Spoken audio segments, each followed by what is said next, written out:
At my daughter's rehearsal dinner, her fiancé accidentally spilled red wine on my head. She said I was being too dramatic, so I quietly left and took the big gift with me. The hall was glowing with golden light that evening, chandeliers swaying gently as if they too were laughing along with the crowd. I sat at one of the tables near the center, my back straight, my hands folded in my lap. It was Lisa's rehearsal dinner, the night before her big day, and I had thought that perhaps tonight I would be able to simply sit quietly, smile, and watch my only daughter glow with happiness. The room smelled of roast beef and roses, and everywhere people were lifting glasses of wine and champagne, laughter rising like smoke. I was not used to such fancy settings, but I had dressed my best, the same navy dress I had saved for important moments. I did not want to embarrass my daughter. When Matt stood to speak, everyone turned to him with that kind of admiration that young people in tailored suits command. He raised his glass, his tie perfectly knotted, his eyes gleaming with pride. He said something about love, about tomorrow being the happiest day of his life, and the guests clapped politely. Then, in one fluid motion, he stepped closer to me, and as though by accident, he stumbled. I gasped from the shock of the cold liquid and reached for a napkin, but none came. The laughter that followed was sharp, not nervous or apologetic, but cruel.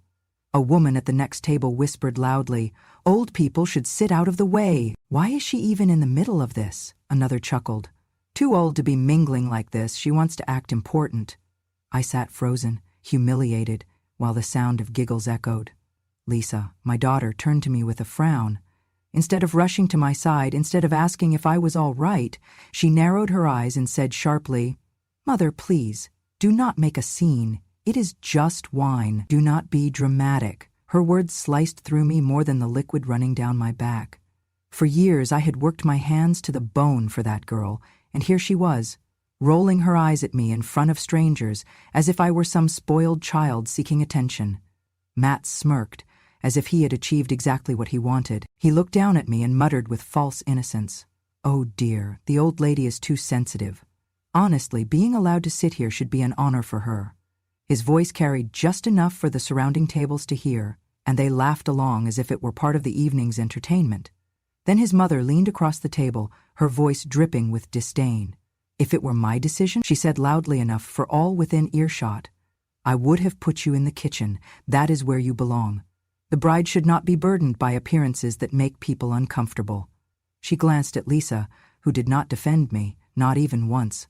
I could feel the eyes of 50 people on me, every single one staring not with compassion, but with a mixture of amusement and pity. No one moved to help. No one handed me a napkin. No one said Matt should apologize. The wine clung to my scalp, dripping onto my shoulders, making me shiver under the air conditioning. The smell of it was sour and heavy, filling my nose with humiliation. I kept my hands folded, refusing to wipe my face in front of them. I would not give them that satisfaction. Inside, though, I burned. My chest tightened with every chuckle, every sneer, every cruel glance. I wanted to shout, to demand respect, to remind them of who I was and what I had done, but I bit my tongue. The silence was heavier than any words I could have spoken. My daughter looked away, embarrassed not by her fiancé's cruelty, but by the sight of her wet, humiliated mother sitting at the table like a fool. The waiter passed by and hesitated for a moment, his eyes meeting mine with a flicker of sympathy, but he kept moving when he caught Matt's glare. Even kindness was stifled here. But not everyone looked away. Behind the service counter, the young restaurant manager, a girl no older than my own daughter had once been, watched with quiet concern. She did not laugh. She did not sneer. When I finally stood to leave, she slipped a small folded napkin onto the edge of the table, her hand barely brushing mine. It was the only human gesture of dignity I received that night, so small most people would have missed it. I did not. I would remember her face. I realized at that moment that this was no accident, no clumsy misstep. This was a performance, and the audience was in on the joke. Someone at the far table called out, "Do not worry, she probably cannot taste anything anymore anyway." Another voice followed, "Maybe she should be grateful. Wine costs more than water." The laughter that followed was deafening. I sat there, drenched, my dignity stripped in front of my daughter and her future family. My heart pounded in my chest, not from rage alone, but from the deep ache of betrayal. I had given everything I had to Lisa, raised her on my back when the world turned its back on us, and here she was, siding with them, choosing their comfort over her own mother's dignity. The chandelier's crystals sparkled above me, mocking in their brilliance, while the stain on my dress spread deeper, darker. I felt the chill seep into my bones, but I did not shiver. I would not give them the satisfaction of seeing me shake. I simply sat there, quiet, enduring the sting of their laughter, the sting of my daughter's indifference, the sting of being treated as less than human. As the conversations picked back up, I realized no one had even bothered to address me. I had been reduced to a prop in their evening, an object of ridicule, a reminder of what they believed Lisa had outgrown. My heart was breaking, but my face remained calm. This was the moment. This was the beginning of something they would never see coming. While they laughed, I memorized every smirk, every word, every sneer. I let the humiliation sink into me, not as weakness, but as fuel. They thought I was nothing but a tired old woman, too sensitive, too dramatic. They thought I had no power, no voice. They believed I would fade into the background, embarrassed, silenced, irrelevant. But what they did not know, what Lisa had forgotten, what Matt would soon regret, was that my silence was not surrender. It was the sound of patience sharpening itself into something far stronger. My quiet exit would not be a retreat.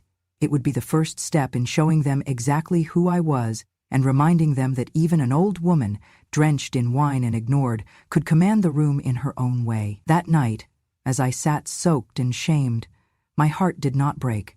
It hardened. The humiliation became a vow, and though none of them knew it yet, the rehearsal dinner that was supposed to be their triumph had already become the prologue of their undoing. When I think back on the years that led us here, I wonder how a daughter can forget so quickly the things her mother endured to raise her. I remember every hour I spent working 2, sometimes 3 jobs, my body aching and my eyes burning with fatigue, all so Lisa could have the kind of life I never had. While she slept peacefully in her bed, I was folding other people's laundry, scrubbing floors, and working late-night shifts at a convenience store, counting coins so she could have notebooks for school and a warm coat in the winter. I told myself that none of it mattered if it meant she would grow up proud, strong, and grateful. For a long time, I thought she was. I never remarried after her father passed away. His wedding ring sat in a small box on my dresser, the last piece of him I had. When the time came to plan Lisa's wedding, there were whispers, suggestions, even direct remarks from Matt's family that I should sell the ring to contribute more money to the celebration. Lisa, my own child, looked me in the eye and said, "Mom, it would mean a lot if you did something symbolic, something to show you're not holding on so tightly to the past."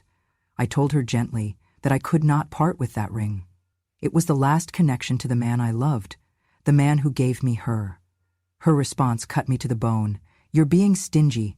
Matt's parents say you're being selfish. You could help us so much, but you just want to cling to old junk." Yet only a week later she came to me with a contract, asking me to put the studio deposit for her wedding photos under my name because my credit was better. Suddenly I was not stingy anymore. I was useful. I signed because she was my daughter, but in her tone I heard no gratitude, only expectation, as if my entire purpose was to open my wallet when asked. The same thing happened with the car. Matt wanted a sleek sports car to make a statement, something he said would reflect his status. He asked me to co-sign the loan. I refused. I explained that I could not take that risk on my limited income, that at my age I could not afford to jeopardize what little stability I had left. Matt scoffed in my face, saying, "You're holding us back. You don't want us to succeed. You're a roadblock to our future." Lisa stood by his side, arms crossed, echoing his sentiment. "Mom, why can't you ever just support me?" I said nothing, but inside I thought about how many nights I had supported her. With food she never saw me skip, with bills she never knew I delayed, with shoes I bought for her even when mine were falling apart. And still, despite refusing the car, when the invoices for the rehearsal dinner came, Lisa forwarded them straight to me. "Just handle this, Mom," she said dismissively over the phone, as if I were some household servant, not the woman who had given her life. I paid, because I could not bear the thought of her being embarrassed in front of her friends, though the money came from the little savings I had intended for my old age. It was not only about money, it was about dignity. I suggested inviting a few of my old friends, the people who had been there in the hardest times, who had slipped me groceries or money for gas when Lisa was small. They were part of our survival story, and I wanted them to share in her joy. Lisa's reaction stunned me. "Mom, no, I don't want those kinds of people at my wedding. They don't fit the image. This is not some charity dinner. You'll ruin the atmosphere." Her words struck like blows. Those kinds of people, that was her way of talking about the very souls who had kept us alive. But nothing compared to the small, almost invisible betrayals that accumulated over the years. When Lisa was a little girl, she used to wear the sweaters I knit for her with such pride. She would tug at her friends' sleeves on the playground and say, "Look, my mom made this just for me." Her eyes would shine, and I would feel, for a brief moment, that maybe all the exhaustion was worth it.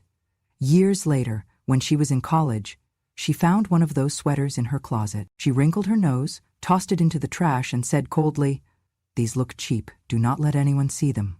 I stood there, my hands trembling, unable to speak. It was not just a sweater she threw away. It was hours of my life, nights of sore fingers and aching eyes, the love I had woven into each stitch. Every time I tried to show her that love in some small way, she twisted it into shame. Every time I protected what little I had, she painted me as selfish. Every time I tried to stand tall as her mother, she cut me down until I felt like nothing more than a bank account walking on two legs. The truth became undeniable. To Lisa, I was not a woman with a heart and history. I was not the mother who had sacrificed her youth for her survival. I was a purse, a checkbook, a resource to be tapped when convenient and dismissed when inconvenient. In her eyes, my presence was a liability, my love an embarrassment, my sacrifices invisible. That realization was the second cut, sharper even than the wine poured over my head. It was the knowledge that to my daughter, the very person I had bled myself dry for, I was not a mother anymore. I was a wallet with gray hair. I was tolerated, not loved. My seat at the table had been bought with dollars, not earned with respect. That was the moment it struck me, a deep, burning clarity. My motherhood had been erased, replaced by a transaction. They wanted my money, but not my presence. They wanted my labor, but not my love. They wanted me invisible, useful only when it suited them. And in that recognition, painful as it was, a new resolve began to stir in me. They thought they could erase me. They thought they could strip me of dignity and silence me with shame. But they would soon learn that the woman they dismissed as too dramatic was not finished yet. If I was nothing but a wallet in their eyes, then I would show them the price of underestimating me. I rose from my chair slowly, carefully, as though the weight of the wine in my hair had made me heavier. I did not argue, or shout, or weep. Instead, I reached down for the small velvet box I had brought as my gift, a deep red that matched the stain now seeping into my dress. I clutched it to my chest and picked up my handbag. No one tried to stop me. No one even noticed. They were too busy laughing, too busy basking in the glow of each other's cruelty. The marble floor gleamed under the light as I walked out of the banquet hall. My shoes clicked softly, the sound drowned out by music and chatter. I could still feel the eyes of a few guests on my back, but no one followed. To them, I was nothing but an old woman leaving in embarrassment. In truth, I was walking away with something far more powerful than they could imagine. At the reception desk, the young manager looked up in surprise. His eyes flicked to my damp hair, my stained shoulders, but he said nothing. He had seen enough to know what had happened. I leaned forward slightly and spoke in a calm, low voice. Check, clause 12.2. The benefactor was publicly humiliated. His eyes widened for a fraction of a second. Then he nodded briskly. No questions. He understood. I left the building without another word. That night I lay awake in my small house, the box still clutched against my chest. My hair smelled of wine, the sheets carried the sour scent of humiliation, but I felt something stirring inside me that I had not felt in years. Power. Quiet, invisible power. They thought they had mocked me into silence, but they had signed their undoing the moment that wine spilled down my face. By morning the storm broke. Calls poured in, not to me, but to them. The caterer first, then the florist, then the photographer. Each one the same. The contract was void, the deposits, my deposits, were being returned. Clause 12.2 of every agreement was clear. If the primary benefactor was publicly insulted, the services would be cancelled immediately, with all funds refunded to me. I imagined the panic on Lisa's face when she realized. I pictured Matt's fury when he discovered that the wedding he had boasted about, the wedding he wanted to flaunt like a trophy, had crumbled in less than a day. The news spread like fire through dry grass. One by one, every pillar of their carefully planned spectacle fell. The venue withdrew. The band sent a curt email. The photography studio delivered a copy of the signed contract with my name at the top, circled in bold. I did not answer the phone when Lisa called. I let it ring, her name flashing again and again, until at last the messages came through. Her voice was shrill with panic. "Mom, what did you do? You cannot do this. You are ruining everything." A second message followed, Matt's voice breaking with rage. "You crazy old hag. You think you can humiliate me? You've just destroyed your daughter's life. No wonder nobody respects you." Later, when I finally did see them, it was everything I had imagined, and more. Matt was pacing, his face red, his tie loosened as though even fabric could not restrain his fury. He pointed a shaking finger at Lisa and shouted, "Your mother is insane? Stupid! I should have known she would ruin this. And you cannot even control her." Lisa, my beautiful daughter, the child I had carried and protected, turned to me with eyes filled not with compassion, but with venom. "Mom," she said through clenched teeth, "how could you? Are you really so bitter that you would try to sabotage me? Do you want to destroy the happiest day of my life?" I stood there silently, watching as they unraveled. For years I had been their quiet support, the invisible backbone of Lisa's every success. And now, with one sentence at a front desk, I had pulled away the foundation of their glittering illusion. They thought my silence was weakness. They were wrong. In less than 24 hours, their perfect wedding had collapsed into chaos. The grand affair they had dreamed of, the one that was supposed to cement Matt's status and Lisa's pride, was gone, stripped away not with shouting, not with threats, but with the quiet execution of a clause they never even bothered to read.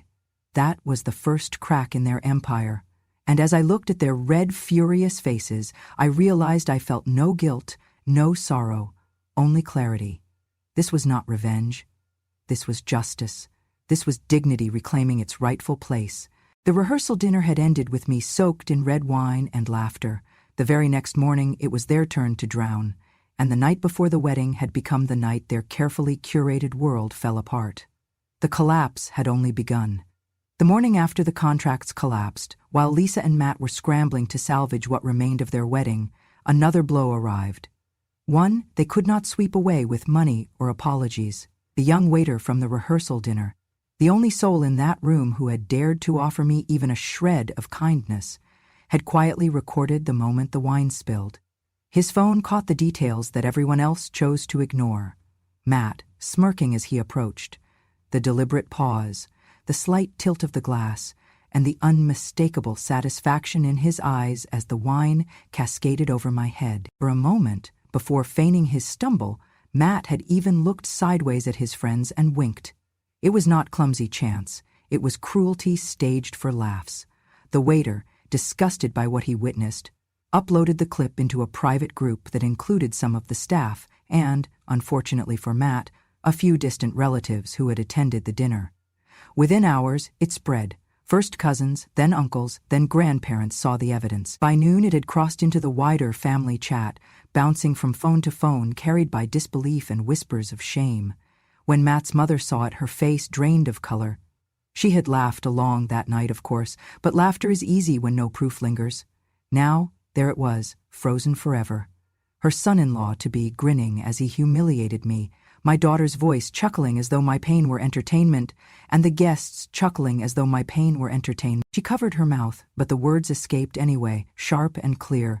This wedding is a disgrace, an absolute disgrace. For Matt's family, the damage was not only moral but social. They prided themselves on image, on standing tall in the community, but suddenly people in town were whispering in the grocery store, at church, on street corners. The clip leaked onto a local Facebook group, then into the hands of a small online newspaper hungry for scandal. Future groom humiliates bride's mother at rehearsal dinner. became the headline, and beneath it, a screenshot of Matt's smug expression as I sat dripping in red wine. Lisa's phone exploded with calls and messages, some from friends, some from colleagues, some from people she barely knew.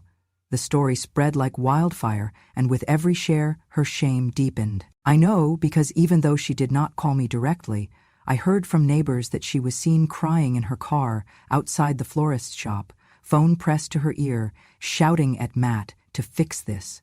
But how could he fix what had been laid bare for everyone to see? The truth was no longer my quiet memory or the staff's silent pity.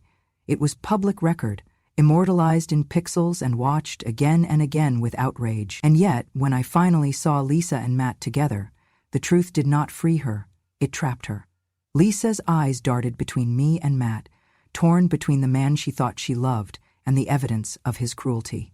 Her lips trembled, but instead of acknowledging what the whole world now knew, she clung to him, defending the indefensible. I realized then that she was not blind to the truth, she was terrified of it. To admit Matt's cruelty would mean admitting her own failure, her own blindness in choosing him. Pride chained her to him more tightly than love ever could, and fear of the community's laughter, fear of being the bride abandoned before the altar, kept her standing at his side even as the ground gave way beneath her. "It was just a joke," she muttered, though her voice lacked conviction. "People are overreacting. He did not mean it like that." Matt, cornered, lashed out like a cornered animal. "Everyone needs to calm down," he shouted. "It was a prank. You people are pathetic if you cannot take a joke." His arrogance only deepened the disgust around him. Lisa tried to stand tall beside him, but her hands shook. Deep inside, she must have realized what the video showed. She must have felt the sting of betrayal, knowing her fiancé had chosen to publicly ridicule her own mother on the eve of their wedding. Yet pride chained her to him. Pride and the fear of humiliation. For me, there was no fear left, only clarity.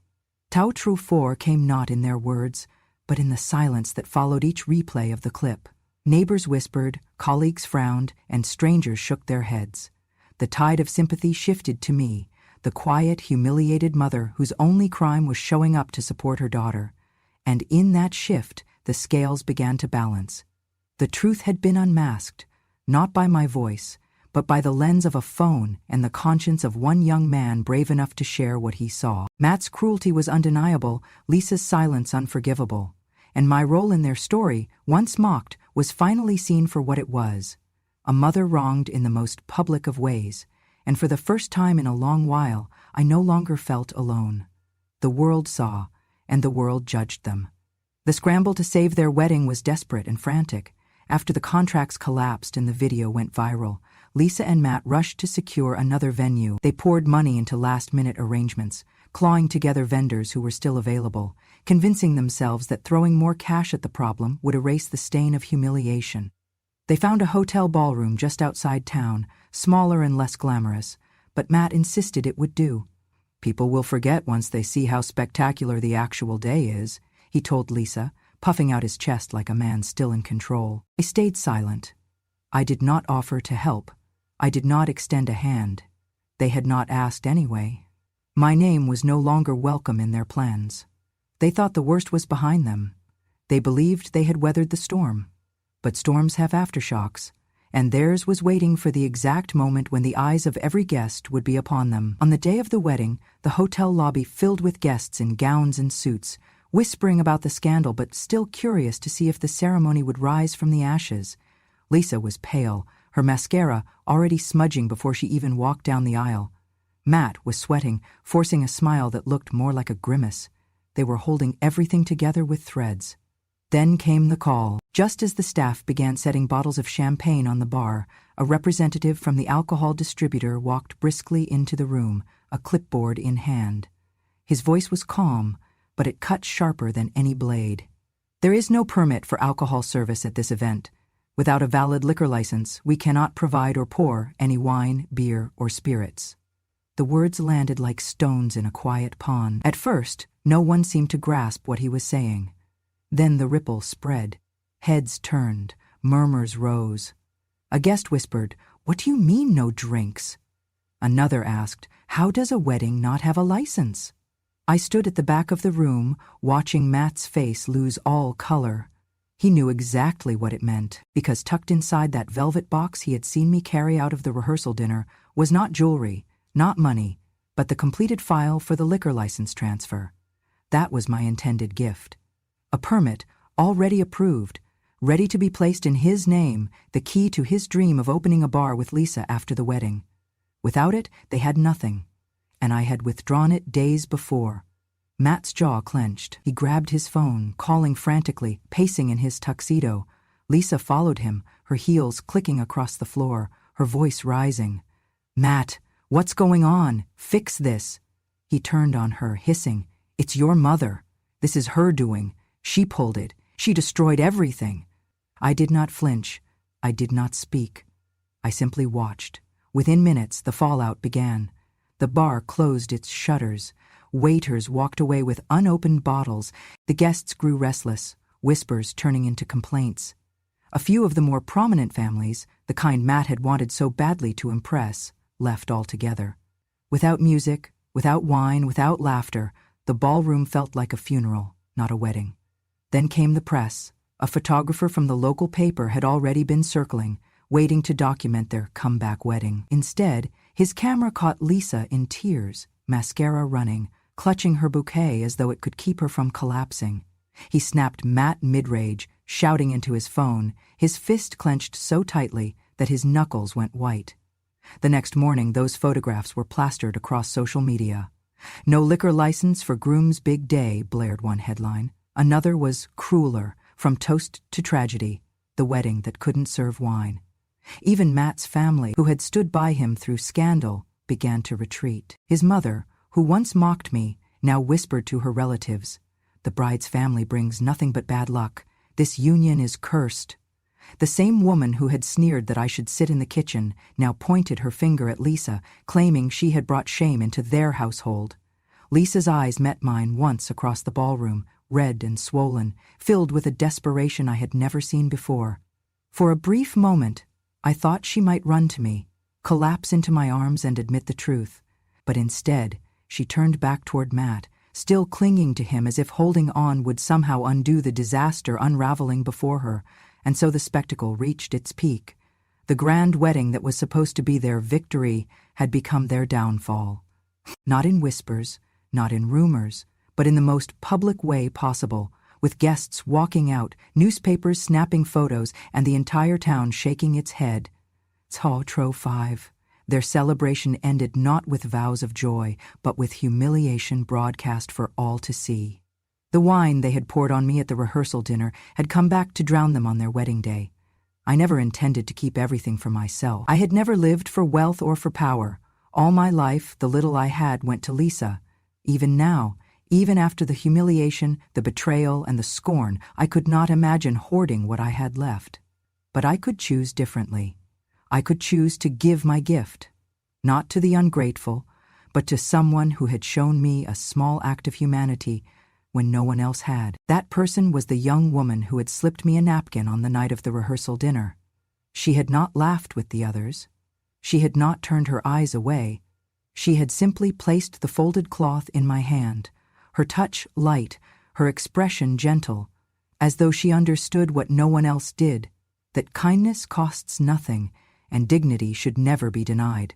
Her name was Caroline. She managed the restaurant with a seriousness beyond her years, working double shifts to keep her staff in line, always moving, always tired, but never unkind.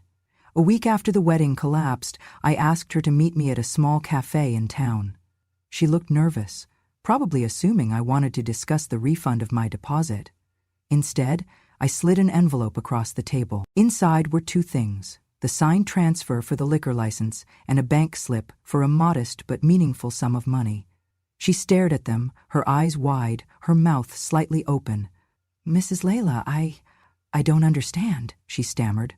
"You were the only one who saw me as a person that night," I told her. "The only one who thought I deserved a shred of dignity. You didn't know me, but you offered kindness. I would rather see these go to someone who values people more than image, someone who will build something honest." Her hands trembled as she held the papers. Tears welled in her eyes. "I don't know what to say." Say nothing, I replied softly. Just build something good. And she did. 1 month later, the little downtown street where old shops had closed their doors now had a new sign above a refurbished brick building, the Velvet Oak, a small bar, cozy but elegant, with polished wood counters and warm lighting that drew people in from the chilly Massachusetts evenings. I had invested quietly, not for profit, but for purpose. My name was not on the door, but my fingerprints were in every detail.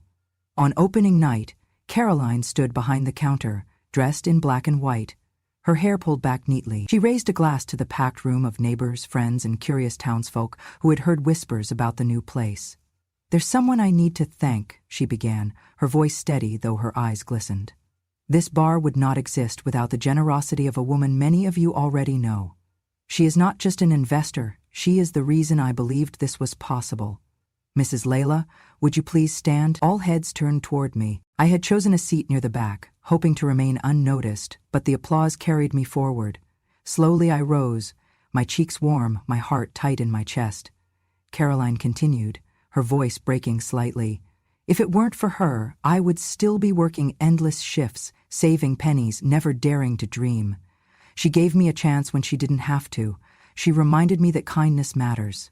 To me, she is the person I respect most. The crowd cheered, glasses lifted in unison. I felt tears prick my eyes, but they were not the tears of shame I had swallowed at that rehearsal dinner. These were tears of recognition, of dignity restored. In the corner of the bar hung a wooden plaque with gold lettering. It read, Layla, Guest of Honor.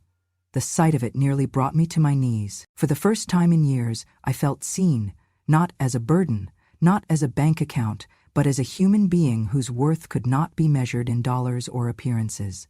The local paper came the next morning. A photograph of Caroline and me side by side graced the front page. The headline read, New bar opens with backing from local retiree, a story of kindness and respect. The town that had once whispered about my humiliation now whispered about my strength, my quiet vengeance, that came not through spite, but through generosity. Meanwhile, Matt and Lisa had nothing. Their wedding was remembered only as a scandal, their reputations in tatters. Investors who once courted Matt now avoided his calls. Lisa had retreated into silence, ashamed but unwilling to confront the truth. They had poured wine on my head, mocked me, dismissed me as irrelevant, and yet, here I was, standing tall in a place where kindness was honored and cruelty had no foothold. Choutro 6 was not the destruction of their wedding. That had been easy. It was this moment, standing in a room filled with warmth, watching someone worthy rise because of my choice. It was the balance restored, the justice delivered, not by rage, but by giving what they did not deserve to someone who did. And as the bar filled with laughter, clinking glasses, and music that wrapped around me like a soft embrace, I finally allowed myself a smile. This was victory, not just over them, but for myself. For the woman who had been drenched in wine, dismissed and laughed at, now my name was etched on a wall, not as a joke, but as a legacy. The headline stared back at me from the front page of the town paper. Young entrepreneur's wedding collapses after liquor license disaster. Below it was a photograph of Lisa in her gown, streaked with tears, clutching her bouquet as though it might hold her together. Beside her, Matt was caught mid-shout, his face contorted with rage, his fingers stabbing the air as if he could bully the world into silence. The article was merciless. It spoke of incompetence, humiliation, and the ripple effect of the viral video that had already made them a laughingstock far beyond our small Massachusetts town. The very image they had built their lives upon had crumbled in a single weekend. For a week, I heard nothing from Lisa. Not a call, not a message. I assumed she was buried under the rubble of her ruined marriage, ashamed to face me. I thought perhaps she would vanish entirely, letting pride carry her away from me for good. But one evening, as I sat on my porch with the cool breeze rustling the trees, I heard the familiar crunch of her car pulling into my driveway. She stepped out, her shoulders hunched, her eyes swollen from crying. She looked younger somehow, stripped of the hardened mask she had worn for so long. For a moment, she just stood there, clutching her purse like a child with a security blanket, before walking slowly toward me. When she spoke, her voice cracked. "Mom, please," she whispered, tears spilling down her face. I need you. I was wrong. I shouldn't have treated you the way I did. I shouldn't have let him. Her words trailed off into sobs. Finally, she lifted her gaze to mine and said the words I had waited years to hear. I'm sorry. Please help me. I studied her face, the desperation etched into every line. My heart, despite everything, ached for her. She was still my daughter, still the little girl who once ran to me with scraped knees and bright eyes, but the wounds she had inflicted were not the kind that healed with time alone. This was not about comforting her. It was about teaching her the weight of her choices. I rose slowly, went inside, and returned with a single sheet of paper. I laid it on the small table between us, the ink bold and clear. She blinked at it, confused, then looked up at me. This is what it will take, I said, my voice steady. If you want to repair what you've broken, if you want me to believe you again, these are the terms. She picked up the paper with trembling hands and read. A public apology to me, your mother, for the disrespect, the mockery, and the betrayal. Not whispered in private, not mumbled behind closed doors, but spoken where others can hear, the way your insults once were. A public apology to the waiter who filmed the truth. Without him, the world would still believe your lies, and I would still be nothing more than the butt of a cruel joke. A public apology to Caroline, the manager who showed me kindness when you refused. She has more honor in her than you showed in all your years as my daughter. And one more thing, I added as Lisa lowered the page with trembling hands. You will begin family therapy. Not for me. For you, to understand what it means to carry another person's sacrifices instead of dismissing them. To learn how to see me as more than a wallet with gray hair. Her lips quivered, her tears dripping onto the paper. Mom, that's humiliating. No, I said firmly. That's accountability. The same kind of public accountability I endured while sitting in that banquet hall, with wine dripping down my hair, with laughter clawing at my dignity. If you want forgiveness, it begins with humility. For a long moment, she said nothing. The silence stretched between us, heavy and raw. At last, she nodded, pressing the paper to her chest as if it were both a punishment and a lifeline. I did not embrace her. I did not rush to soothe her tears. Those days were gone. Instead, I returned to my chair and let her stand there, caught between shame and the first steps toward redemption. I had not shut the door entirely. I had left her a path back to me, but it was narrow, steep, and paved with the humility she had spent years refusing to show. If she chose to walk it, she might find her way home again. If not, then she would live with the consequences of her pride. That evening, after she left, I sat alone on the porch as the sun slipped behind the trees. The cicadas sang, the wind whispered through the leaves, and for the first time in a long while, I felt peace. Justice had been served, not through shouting, not through vengeance, but through truth, exposure, and the demand for respect. Lisa had come back to me broken, and perhaps one day she would rise with grace. But whether she did or not, I knew this. I had reclaimed my dignity. I had shown them all that silence is not weakness. Sometimes silence is the sharpest blade of all. The evenings in Massachusetts have a way of wrapping themselves around you like a quiet hymn. That night, after all the storms had passed, after Lisa's tears and Matt's rage had faded into memory, I sat alone on my porch as the wind whispered through the trees. The boards beneath my rocking chair creaked with each gentle sway, the sound familiar, steady, almost like a heartbeat. The sky above me burned in shades of amber and violet, the kind of sunset that makes even the most battered soul pause and breathe. The air was crisp, carrying the scent of pine from the woods beyond my yard. My silver hair caught the light of the sinking sun, strands glowing gold, as though the years of sacrifice had finally been gilded by time itself. I rested my trembling hands on the arms of the chair. They shook with age, with years of work, but they were steady in their purpose. For so long, those hands had folded laundry until the skin cracked, scrubbed floors until the knuckles bled, held Lisa through fevers and heartbreak. Tonight, they held only peace. I thought of her words at the rehearsal dinner, the ones that had cut deeper than the wine soaking my scalp. Mom, do not be dramatic. She had tossed them at me like scraps, as though my pain were nothing more than theater, as though my humiliation were an inconvenience to her celebration. I let those words echo in my chest, and then I answered them in the silence of the dusk. You said I was dramatic, Lisa. But it was you who turned your life into a tragedy. It was you who forgot who carried you when the world wanted to drop you. It was you who chose to side with cruelty instead of kindness. The porch light flickered on as the shadows stretched longer, moths dancing against the glow. I leaned back, letting the chair cradle me as I looked at the horizon. For years I had believed that justice required shouting, that one had to fight loudly to be heard. But I learned something in the ashes of Lisa's wedding. Justice does not always roar. Sometimes it is a whisper carried on the wind, sharp and undeniable. Sometimes it is a quiet step away from the table, a single clause in a contract, a velvet box carried out of the room. Justice does not need to scream, I murmured aloud, my voice low but certain. It comes in silence, measured, patient, and always on time. I smiled then, not the smile of triumph alone, but of release. The weight I had carried for decades, the invisible burden of being used, dismissed, humiliated, had lifted. I had not thrown it off in anger, but set it down gently in the hands of fate, trusting that time would reveal the truth. And it had. The world now saw what I had known all along, that dignity cannot be bought, and cruelty never goes unpunished.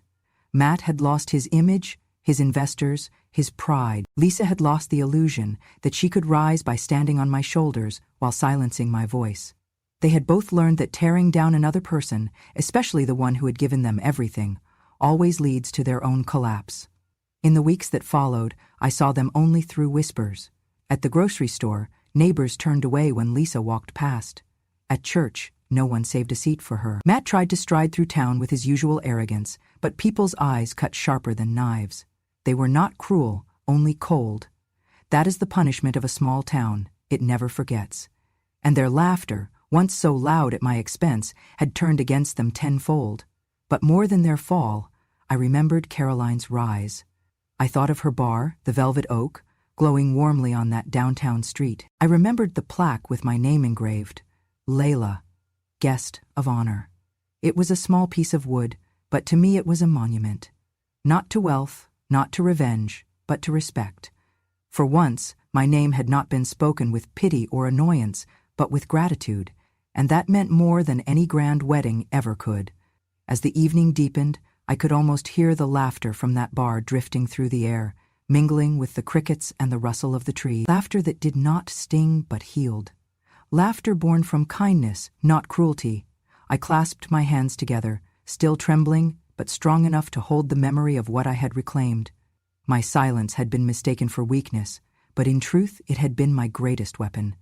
They had laughed while I sat drenched in wine, believing I was defeated, but silence was my shield. Silence was my blade. I thought again of Lisa, of the paper she had clutched with tear-streaked hands, outlining the apologies and the therapy I demanded. I did not know if she would find the courage to follow through, if she would humble herself enough to rebuild. That was her journey to take. Mine was finished. I had done what I needed to do.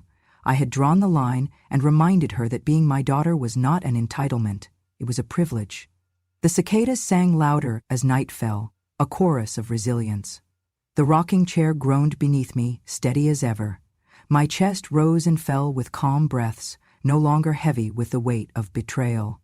For the first time in years, I was free. I lifted my gaze to the first star that appeared in the indigo sky and whispered softly, "They thought they silenced me. But silence is not absence. Silence is power." And as the cool wind brushed my cheeks, I let the corners of my mouth turn upward. A smile, not wide, not boastful, but firm and knowing. In that moment, I understood fully the quiet strength of an old mother. Ignored and underestimated is the most enduring power of all. They had laughed at me. They had mocked me. They had poured wine on my head and called me irrelevant.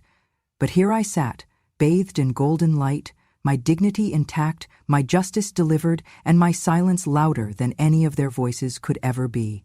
And so, the sun set on their illusions and rose on my peace. If my story touched you, if it reminded you of your own strength, or of someone you love who deserves respect, I invite you to stay with me for more. This is just one of many memories I've kept locked away until now.